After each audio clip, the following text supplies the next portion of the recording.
Well, it was really my mother's impending death that prompted me to write about my father's life, because it was like the passing of a generation.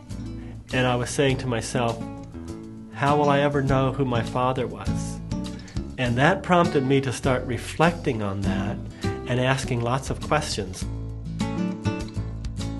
The story of Emma is the story of a widow who raises her children in rural Kansas following the death of her entrepreneur husband and some of the struggles that she faces. I wrote the book primarily for the many women who had read my book Tobias and asked, how did your mother cope with all this? Emma is a true story. It's a family story. It uses some techniques of a novel, so I invented some dialogue, for example. But it really hews very closely to the storyline of what actually happened to my mother.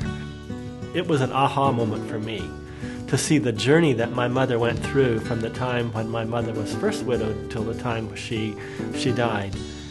I spoke, for example, to the man who informed her of her husband's death. And it had been, of course, almost 50 years before, but he cried when he told me the story, because it was so moving to him as a young minister to come to tell this widow and to hear her response of just how helpless she felt after that.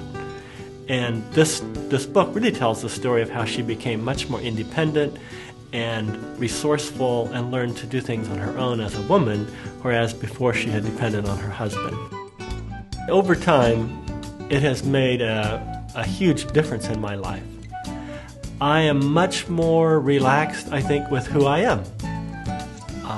Knowing my family, our strengths and weaknesses, who I was as a child, who I am now as a man, and just openness and candidness about who our family was has been a very freeing thing for me.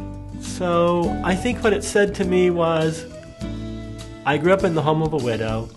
We didn't have much in many ways, but I'm a very fortunate person. That I am a blessed person, and my mother did what was right. She got up every morning. She was what our publisher said, she was heroic in the quotidian.